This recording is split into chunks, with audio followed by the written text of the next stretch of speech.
में हम सबके मध्य विराजमान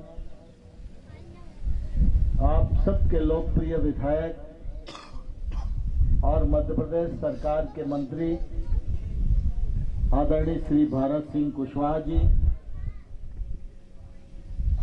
भारतीय जनता पार्टी का काम करने के लिए लगभग एक सप्ताह से इस विधानसभा क्षेत्र में आए हमारे उत्तर प्रदेश विधानसभा के विधायक आदरणीय आकाश सक्सेना जी, जिला पंचायत के अध्यक्ष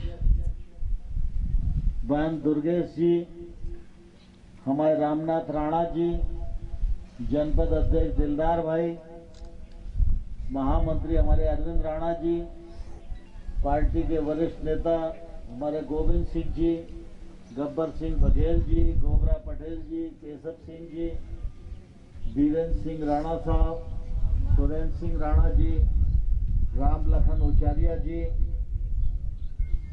और हमारे वर्मा साहब, मंडल के अध्यक्ष राणा जी और इस अवसर पर उपस्थित हमारे बिरारा गांव के और आसपास के सभी हमारे बुजुर्गवान भाइयों बहनों और पत्रकार मित्रों,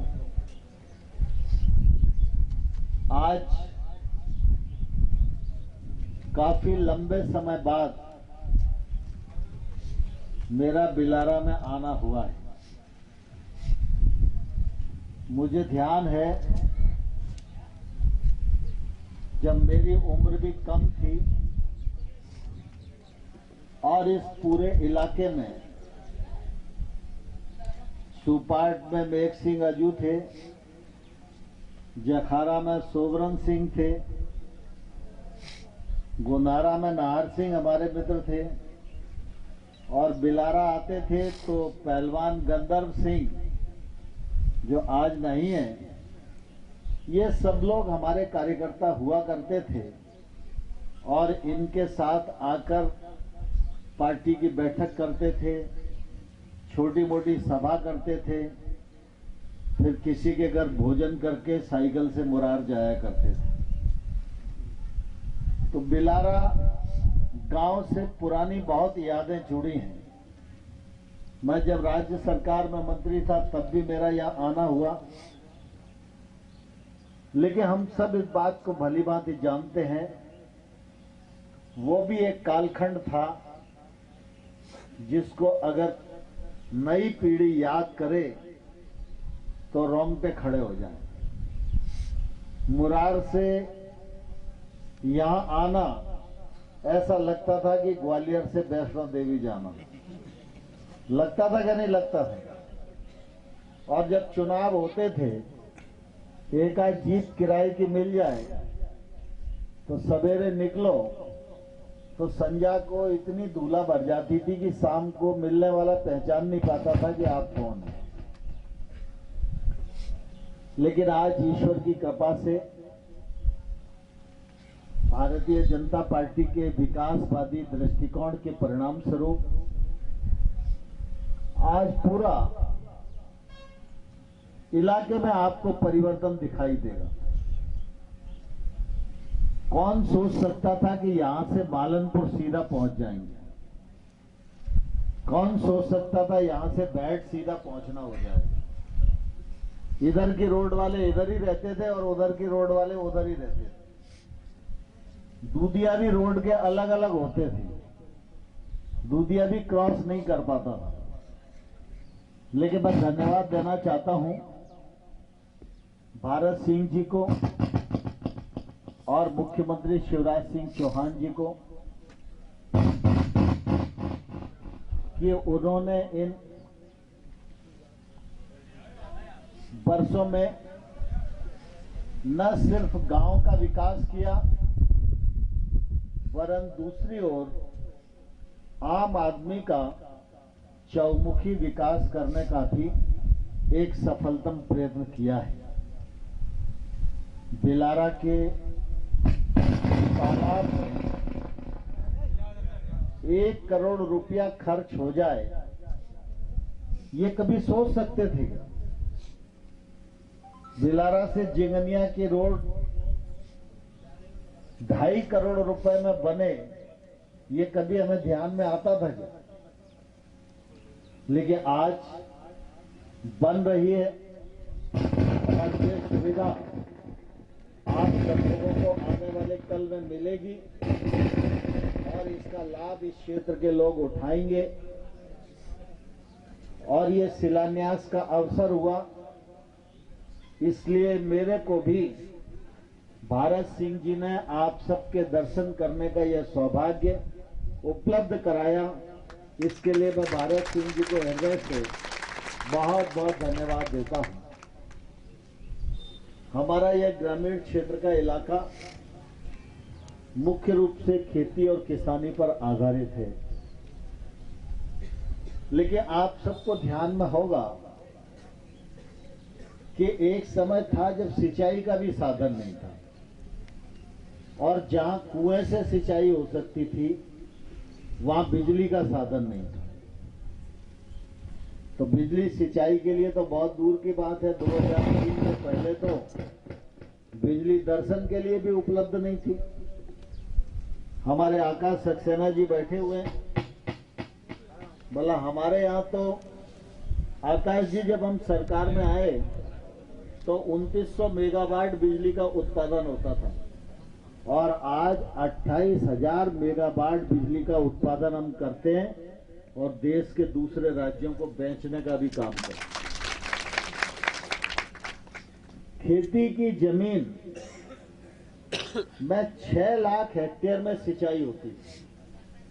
2003 से पहले आजादी के बाद सरकारों ने जो काम किया उसमें, और उससे पहले राजे रजवाड़ों ने भी जो डैम और नहर बनाई, उन सबको मिला के मात्र 6 लाख हेक्टेयर भूमि में सिंचाई होती थी।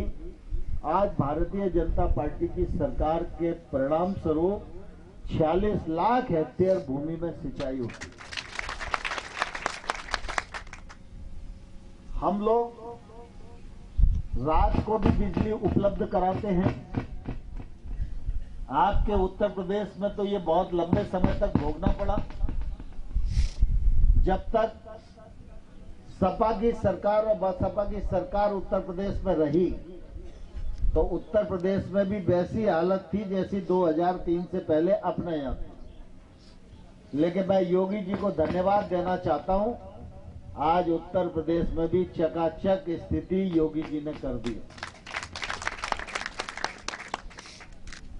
और इसलिए खेती के क्षेत्र में भी बदलाव आया है। आज हम मध्य प्रदेश को अगर देखें तो हमारे ध्यान में आएगा कि मध्य प्रदेश खेती के मामले में अब हरियाणा और पंजाब से आगे है। हमारी एग्रीकल्चर ग्रोथ रेट 18% से ज्यादा है। देश के किसी भी प्रांत में इतनी ग्रोथ रेट नहीं है।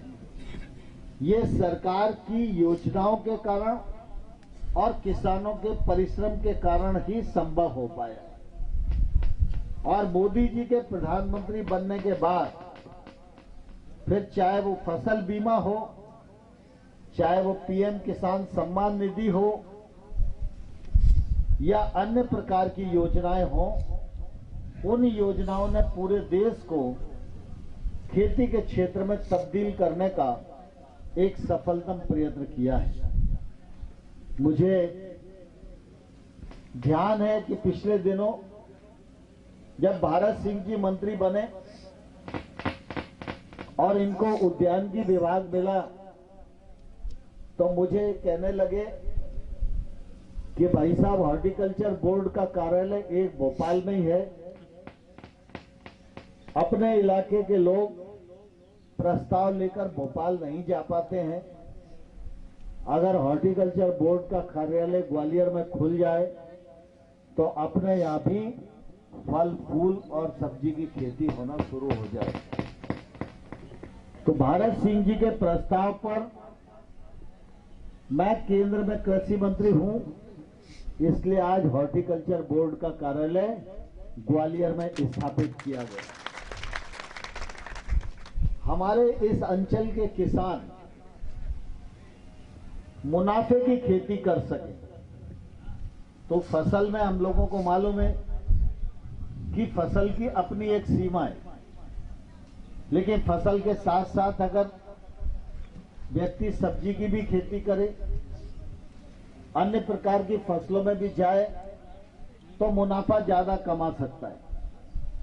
और इसलिए अपने ग्वालियर से मुरैना रोड पर नूराबाद एक जगह आती है, वहां पर इजराइल और इंडिया दोनों देशों की टेक्नोलॉजी से समृद्ध 15 करोड़ रुपए की लागत से एक एक्सीलेंस सेंटर बनाया गया है, जिसमें किसान ट्रेनिंग करके और अपनी सब्जी भाजी का भी काम बड़े पैमाने पर कर सकते हैं, जिससे कि निश्चित रूप से उनकी आमदनी बढ़ सकती है।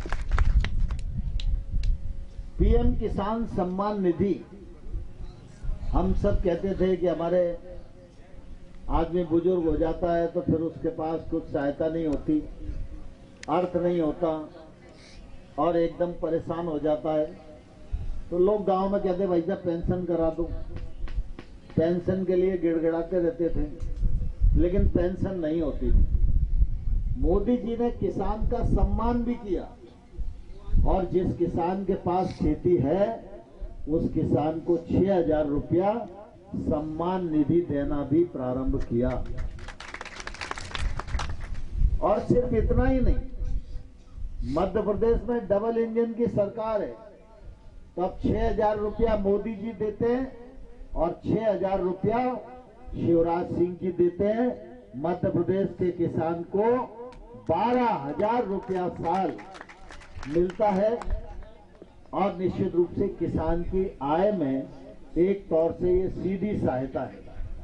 मैं इस विभाग का मंत्री हूं, अभी तक 10 करोड़ किसानों के खाते में 2,61,000 करोड़ रुपया किसान के खाते में जमा कराया गया है।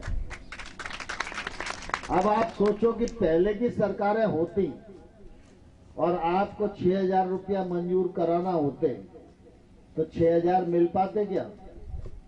चप्पलें घिस जाती विकास खंड के चक्कर लगाते लगाते, और फिर भी मुश्किल से 3,000 पल्ले पड़ते तो पड़ते, नहीं तो नहीं पड़ते तो नहीं पड़ते। राजीव गांधी जब देश के प्रधानमंत्री थे तो कहते थे कि हम 1 रुपया भेजते हैं, तो गांव जाते जाते 15 ही पैसे रह जाते हैं। अब उनसे पूछो कि भाई 85 पैसे कौन खा जाता है? जो लोग 85 पैसे बीच में हड़प लेते थे, वही लोग आजकल मोदी जी को गाली देने का काम कर रहे हैं। आज अगर मोदी जी 6,000 रुपया भेजते हैं, तो कोई दलाल है क्या बीच में? कोई बिचौलिया है क्या? कोई कमीशन है क्या? 6,000 भेजते हैं तो 6,000 के 6,000 खाते में मिल रहा है कि नहीं मिल रहा है? तो परेशानी कौन को है? जो बीच में 85 हड़पते थे। अब उनके पेट में दर्द हो रहा है कि धीरे धीरे मोदी जी तो टेक्नोलॉजी का उपयोग करके हमारी सारी दुकानदारी खत्म कर दे रहे हैं। अब मोदी जी का कहना यह है कि अगर 1 रुपया किसान का है तो वो किसान को मिलना चाहिए, उसमें किसी दलाल का हिस्सा नहीं होना चाहिए। अब इसमें कोई बुराई की बात है क्या, बताओ? ऐसे ही हमारी बहनें यहां बैठी हैं। मध्य प्रदेश सरकार ने योजना बनाई लाडली बहना की, तो एक बहन को 1,000 रुपया महीना, एक तौर से पेंशन ही हो गई कि नहीं हो गई? 1,000 रुपया महीना हर बहन को मिलना प्रारंभ हो गया। हमारे दूसरी पार्टी के लोग बोले कि भाई ये तो तुरुप का इक्का हो गया, तो उन्होंने कहा कि हम सरकार में आएंगे तो 1,500 देंगे। लेकिन उनको ये नहीं मालूम कि भारतीय जनता पार्टी की सरकार जो करती है वो विचार पूर्वक करती है, और वोट के कारण नहीं करती। गांव में रहने वाली हमारी गरीब परिवार की बहन, उसकी माली हालत सुधरे, उसके घर में भी खुशहाली आए, ये सरकार की जिम्मेवारी होती है। और इसलिए भारतीय जनता पार्टी की सरकार ने कहा कि तुम 1500 की बात कर रहे हो, ये झूठ है, क्योंकि पहले भी चुनाव में तुमने कहा किसानों का कर्जा माफ करेंगे, तो आज तक किसी का कर्जा माफ नहीं हुआ। आपने कहा कि हम हर नौजवान को बेरोजगारी भत्ता देंगे। अब बिलारा गांव के किसी नौजवान को भत्ता मिला क्या? तो आप झूठ बोलते हो तो आपकी बात पर कौन भरोसा करेगा। लेकिन जब हम लाडली बहना को 1000 रुपया महीना दे रहे हैं, तो ये सिर्फ 1000 ही नहीं रहेगा, हम धीरे धीरे 250-250 करके बढ़ाएंगे और हमारी बहन को आने वाले कल में 3000 रुपया महीना मिलेगा। अभी 1000 की किस्त डली है, 27 तारीख को फिर किस्त का दिन है। अब 27 तारीख को जो हमारी बहन के खाते में आने वाला है वो 1000 नहीं आएगा, 1250 रुपया आने वाले हैं। अब आप सोचो कि बहन को अगर 3000 हो गए तो 12 36 हो गए साल भर में, और पीएम किसान के कितने हो गए? 12000। तो एक घर में 48,000 रुपया आएगा कि नहीं आएगा? अब बड़े जो लोग हैं उनको 48,000 से फर्क नहीं पड़ता, लेकिन जो गरीब परिवार है 48,000 में एक हेड निपटा देता है परिवार का। तो ये भारतीय जनता पार्टी का चिंतन और भारतीय जनता पार्टी का सोच है। कांग्रेस ने एक लंबे कालखंड तक राज किया, लेकिन हम सब यहां बैठे हुए लोग हैं, चुनावों के साक्षी हैं। सड़कें दर्शन के लिए उपलब्ध नहीं होती थी, लेकिन आज भारतीय जनता पार्टी के द्वारा बनाई गई सड़कों पर हम सरपट दौड़ रहे हैं, तो हमारा आना जाना सुगम हुआ है। अभी हमारे दादा ने गेट की बात कही, और भारत सिंह जी आपके विकासवादी जनप्रतिनिधि हैं, तो उन्होंने हाल स्वीकार कर लिया कि सड़क भी बनेगी और गेट भी बनेगा। अब इतने अच्छे जनप्रतिनिधि मिलेंगे क्या आपको, बताओ। और भारत सिंह जी ने सिर्फ कॉलेज ही नहीं खुलवाया, सिर्फ स्टेडियम ही नहीं बनवाया, सिर्फ सीएम राइज स्कूल ही नहीं बनवाया, सिर्फ सड़कें ही नहीं बनवाई।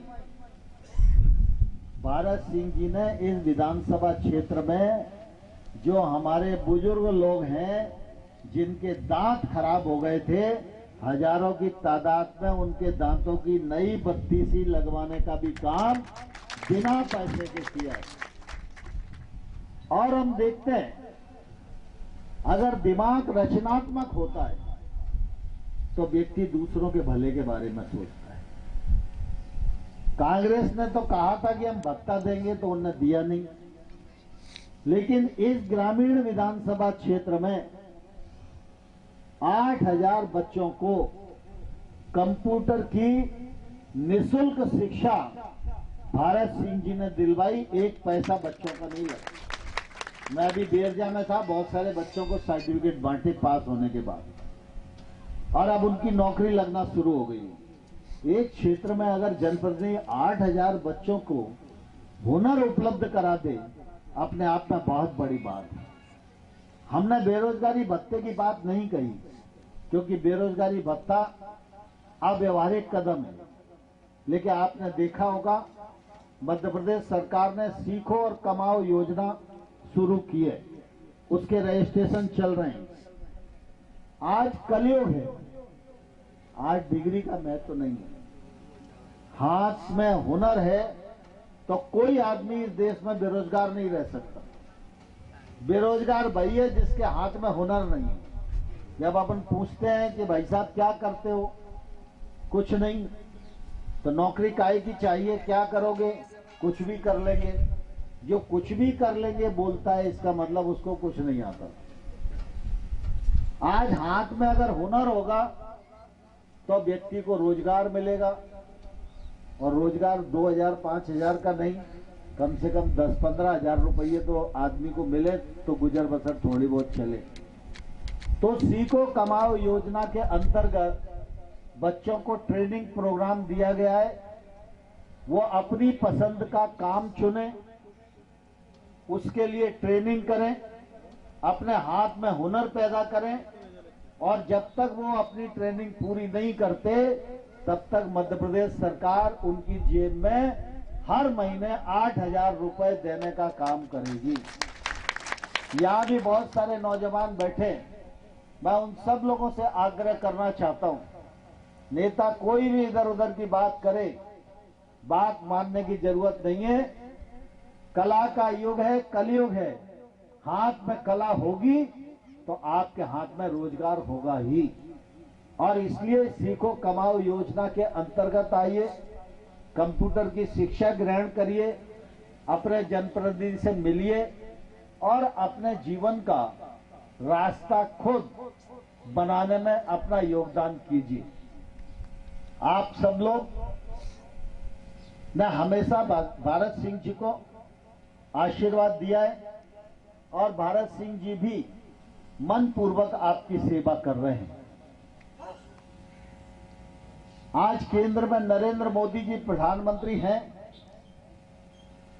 तो नरेंद्र मोदी जी के प्रधानमंत्री रहते हुए गांव का विकास भी संभव हो रहा है और भारत का विकास भी संभव हो रहा है। आप सब जानते हो, जब पहले मनमोहन सिंह जी प्रधानमंत्री थे तो आतंकवादी निरपराध लोगों की हत्या कर देते थे, और जब हिंदुस्तान की सरकार आतंकवाद पर बात करती थी तो आधी दुनिया पाकिस्तान के साथ खड़ी हुई दिखाई देती थी। लेकिन आपकी ताकत का जमूड़ा है कि आज कोई भी आतंकवादी अगर हिंदुस्तान में हरकत करता है तो मोदी जी के नेतृत्व में भारत की सेनाएं 250 किलोमीटर भीतर पाकिस्तान में घुसकर मारने का काम करती है। और जब किसी वैश्विक मंच पर आतंकवाद पर चर्चा होती है तो पाकिस्तान अकेला खड़ा रहता है, सारी दुनिया भारत के साथ खड़ी रहती है। यह हम सब लोगों की सफलता है। आने वाले कल में भारत फिर से विश्व गुरु के पद पर बैठे, इस लक्ष्य को लेकर हम सब काम कर रहे हैं। विश्व गुरु के पद पर बैठने का मतलब यह है कि किसी गरीब परिवार की बहन बेटी के आंख में आंसू नहीं होंगे, देश में गंदगी देखने को नहीं मिलेगी, हर व्यक्ति के हाथ में कला होगी और हर नौजवान व्यक्ति के हाथ में रोजगार होगा। टेक्नोलॉजी की दृष्टि से हम इतने साउंड होंगे कि अमेरिका, ब्रिटेन, जर्मन और जापान उससे आगे हिंदुस्तान खड़ा होगा। इस लक्ष्य की पूर्ति के लिए नरेंद्र मोदी जी के नेतृत्व में काम किया जा रहा है। लेकिन आप सब जानते हैं, कुछ लोगों को रास नहीं आता। अगर सर्जिकल स्ट्राइक करो तो कुछ लोगों को बुरी लगती है, एयर स्ट्राइक करो तो कुछ लोगों को बुरी लगती है। अब यहां बहुत सारे बुजुर्ग लोग बैठे हुए हैं। जब टीबी की दवाई आई तो भारत ने 20 साल टीबी की दवाई मांगी, 20 साल तक दुनिया से टीबी की दवाई मिली नहीं। फिर पोलियो का टीका आया, तो 20 साल तक भारत मांगता रहा, पोलियो का टीका मिला नहीं। लेकिन इस बार जब कोरोना आया तो नरेंद्र मोदी प्रधानमंत्री थे, उन्होंने कहा मांगने के भरोसे मत रहो, हमारे पास दिमाग भी है, हमारे पास पैसा भी है, हमारे पास विज्ञान भी है, हमारे पास अनुसंधान भी है, हम क्यों वैक्सीन नहीं बना सकते। और आपने देखा 90 दिन के भीतर वैक्सीन बनाई, देश में 220 करोड़ डोज लगाए और आधी दुनिया को वैक्सीन देने का काम किया। तब भी कई लोग थे कह रहे थे ये तो मोदी वैक्सीन है, भैया ऐसे मत लगवाना। जब दुनिया के देश कहने लगे कि मोदी वाली वैक्सीन ही सही है, हमें दो, तो चुपचाप अपने मताई बाप को ले जाके कंपाउंडर के यहां लगवाया है। तो अपन सब जानते हैं जब बिचौलिए हटेंगे तो चुलबुलाहट तो होगी। इस चुलबुलाहट पर ध्यान मत दो। नरेंद्र मोदी जी को, शिवराज सिंह चौहान जी को, भारत सिंह जी को अपना आशीर्वाद प्रदान करो और अपने क्षेत्र के भाग्य का फैसला स्वयं करो। बहुत बहुत धन्यवाद।